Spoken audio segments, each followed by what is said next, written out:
No. Just to advise, I know that you can't tell it, but our microphones are out of order. We're waiting on a amplifier that went bad, and It's being repaired and hasn't it's come yet. being repaired, It's under warranty. and it's under warranty and all, but we still are out of an amplifier, and so we're gonna have to try to do this The old way. yelling. And if y'all have something, if you want to make a comment, you might be beneficial to come up at least to the double doors right here and say something to us so we can hear you. Good. Okay, at this time, let's get started with our public hearing. Mayor, the first public hearing, we need to establish a quorum. Okay, Mr. Parker? Present. Mr. Ponche? Here. Ms. Kuvion? Present. Ms. Anderson? Here. Mr. Karuba? Here. Mr. Lyschen and Mr. Hammonds? The first order of business, Mayor, would be on the Long Beach new comprehensive plan. If I could get a motion to spread the print of publication. So, second. All in favor? Aye. Opposed, motion carries. In addition to the publication in the newspaper, the notice was posted at City Hall, in the Water Department, the building office, at the library, on the city's website. In addition, the notice was emailed through the agenda distribution list in the city clerk's office. Also, as part of the record, we need to make the Planning Commission public hearing minutes of November 10th, 2010, and the regular meeting minutes of March 24th, 2011. All this needs to be a part of the record. So moved. Second. Okay, all in favor? Aye. Opposed, motion carries. In addition to those items, Mayor, I have a letter that was submitted for the record of the public hearing from a Mr. Stephen Woodfield, representing Ms. Ida Woodfield as her power of attorney. She lives at 533 Klondike Road. If we could get a motion to make this part of the record. Second. Okay, all in favor? Aye. Opposed, motion carries. We just need to see if we have in favor. We have Mr. Nicosia has signed up to speak on that. Okay, Mr. Nicosia? Yeah, thank you. Come up here, because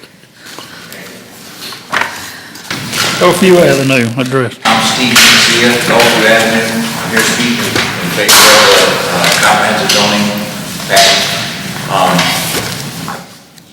I would say that there's one thing I would like to differ on, and that's the concept of putting a sign up on somebody's property when you have A hearing? application. That's just something I'd like to see if it were possible to do that instead of only notifying people within 200 feet, because people who are 210 feet away are really impacted by some zoning changes or, and a lot of times they're out of town, they don't live here, they have empty lots, and they won't be reading it in the local newspaper. So you say putting the sign up? Putting a sign up Okay. would be a good thing to And consider. how did we? Are you talking about a generic sign Generic sign. that can be moved from property to property? Exactly. Property has applied for a zoning change or a special use or some kind of, just Something where it takes board action. That's it. Okay. That would be the only thing that I would suggest. I know there's lots of difference of opinions on that, and I respect all that too, but some of the people who are 220 feet away could be impacted depending on the size of the lots, and they're not around town to read it in the local newspapers. So Right, that's a point well taken, right. that's just my only point with that. Completely unrelated to that, when it comes to zoning and building and stuff like that, I've noticed over at USM, they continue to pave and do more things that affect runoff into Bear Bayou. And I know we don't have any say as to what happens over at USM, but I would love to see them at least have a standard practice of consulting with the city when we're talking about drainage issues that could impact everybody downstream from them. Like, I know that the city didn't allow St. Thomas to pave their parking lots because they needed that area to be permeable. Well, then I see USM is now paving 2 more parking lots. So it does impact the thing, and I know because it's a state function and it's state property, they don't have to abide by our building codes. But obviously it's something that we should have. We should at least have a working relationship with them so they have a practice of checking with us. And I think, and I hope we do to a point, Steve, I believe that Mr. Levins is informed, like when I think he's informed, like when they're getting ready to start something, I hope and believe he is. I don't know, I know he hadn't been like on their remodels, but I get on their new starts, I I know thought we he addressed was. it one time Yeah. with them, and I do know that in the Built near upon. future, they will be knocking another building down, and there is talk of paving that, whether it's for parking or for just use. There is talk of another pave project to be done on that campus. Where the So, admin building was, is that what you're saying? Yes. Yeah. so maybe that, well, I agree, because I think we did address it one time with a parking lot. There was going to, I got in touch with them when I was on the board of St. Thomas the Apostle Church, and we got in touch with them and asked them if they would put in a retainage pond right. on 3rd Street to try to catch some of the retainage on that new building. But then they went and turned the parking lot next to the new little wing they put on there. The science lab over on Second Street, right? They put a new park, then they decided to pave that instead of shelling it. So we don't have a big enough drainage pond for their stuff. And I just bring it up to you because I know Yeah. it's something that, It's a lot of real fancy, nice paving. there's a lot of stuff going on, which is great, but it all impacts our drainage system. And you know, the saddest part of this, and it's not the forum for it, but we've submitted two plans and 2 different applications on some grant help through BP, you know, in this coastal restoration, as a priority issue for us is Bear Bayou. And again, that's not settled yet. They haven't said how the monies will be split up or how it will go, but that is one of our top projects to handle, that and Harbor. You know, we have 2 projects that we're very into. I understand. Lee, Okay. I appreciate it. Thanks for. Thank you. All right. There are no further, No other, there's no one signed up for, as opposed to anything. is there any other, would the board like to close a hearing on this or on the comprehensive plan? On the hearing? I'll make that motion. Okay. second it. Okay, all in favor? Aye. Opposed, motion carries. Any comments from the board on the comprehensive plan? Just again, since we have a number of people here tonight that were not here when we had the first hearing, thanks to my commissioner and to all of the commissioners for the hard work and hours weeks and months, the time and years, and Frank, that you put in on this plan, and I certainly appreciate it. I know you could be doing other things with some of your Thursday nights rather than going to meetings, but you've been faithful, and I am grateful. Thank you. I have, is this a time for us to discuss it, or will we discuss it on the agenda? No, it's time if you want to discuss during the hearing. Well, I apologize for not being at the work session, but it was scheduled at a time I could not make. I did follow up to get some comments of what was discussed, and I guess the one thing I wasn't clear what the resolution was regarding some of the lots that are zoned partially commercial, partially residential, and what drives how much of the lot is zoned either way. I think, Mr. Hessel, would you answer Ms. Kuvion about how that is handled? Split zone lots. Split zone lot? Split zone lots, yes. The decision, my understanding, after our workshop, the decision of the board was that if a parcel is split zone, it's split zone. And if you want to use it, if, let's say the front portion, 300 feet is commercial, the back 800 feet is residential. That's how it's zoned. If they want to use the back, they have to come and ask for zone. Okay, who decides how much of that lot is residential and how much is commercial? Decided on that map. By that line that's drawn right now? I mean, is that the logical way to do it? Should we not dictate? I mean, is it possible that just 20 feet of a lot could be zoned commercial and 80 feet because you're going by a line on this map versus what we think should be right? He's going to have meets and bounds on it too, okay? In other words, he, Y'all adopt the map, then my understanding is, I'm to go and take that map and describe every one of those zones. So if it's 300 feet from the center line of a road, you're going to know it's 300 feet from the center line of the road. If it's 500 feet, you'll know, but it's going to be described. Every single zone will have a description, and you'll know exactly where that line crosses. But what if we feel more of that lot should be zoned commercial or more zoned residential? We won't be able to change that because we've adopted the map? Most of the maps Well, you are can adopted. always change anything, we all know that. I just don't want to be dictated how much of a lot is zoned one way by this map. I would think we would want to see if it's logically right that this portion of a lot is zoned commercial, or should it be more? Well, I think that when you do this, without going to each individual lot, I think you have, like if you have a commercial corridor, you would have that commercial corridor, and on both sides, say for instance, I want to think in my mind that in the past, and whether we stay with the past or not at all, it was like, it's like 200 feet, from the center line. From the center? Center line, 200 feet. And 200 feet feet. on the other side. Okay, And that's how, like Railroad Street. Sure. And Klondike and okay. Beatline, whatever. Beatline doesn't have a lot of commercial on it, but the rest of it, like. Some of it doesn't look equal on both sides then of the center line, so. It's probably not, but it's 200 feet is generally, I think. Bill, does that make sense what I'm saying? Isn't that how that's?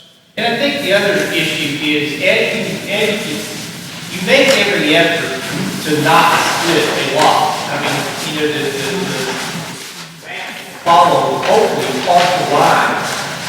But occasionally, when you got these super deep lots, all these inch and a half, and some of the edges, you're just gonna have to split it. 500 feet, 800 feet is y'all's fault. That's not a fault, that's your fault.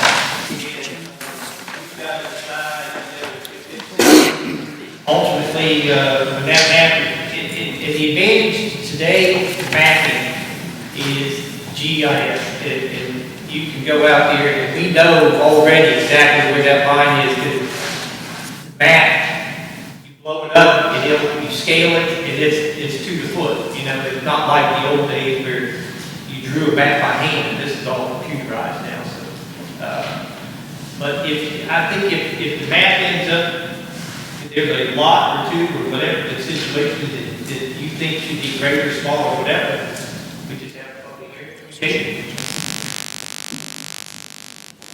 If that interests you.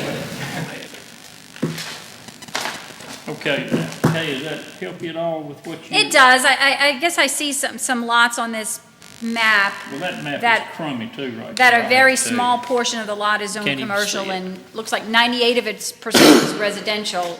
I mean, should it be commercial or should it be residential? That's all. I didn't know what, just a question. I mean, it seems like we should dictate how much of that lot is either way, but I guess that's not gonna happen. Well, I think that in the end game, you probably will if there's a controversy over about how much of it was made commercial and how much is still residential. But that would involve a public Have a hearing, because but once the we've thing is, adopted the You're talking map. about a particular, what this map is doing is taking a corridor, or taking an area, and it's not specifically saying that is so many feet on that, with that map to scale. You would have to look at meets and bounds whenever he puts it into play, and then Then if you feel aggrieved, it's coming back to the board. You go to the planning board first and then to this board. So there is still a way to handle it. My question is, for tax purposes, how do they pay taxes? Because I know commercial properties tax more than, does not. It's what you put on it. Residential? It's what you put, well, I mean, they appraise it, Tallahassee Tax Assessor's Office appraises it. But, normally when the taxes really make a bump is when you put a particular thing on it, use. Okay, And it's homestead exemption that makes houses cheaper than. right, I know that. From my understanding, they don't pay commercial until it's they actually put commercial on it. Well, I mean, As you know. long as it's just residential, it stays the same.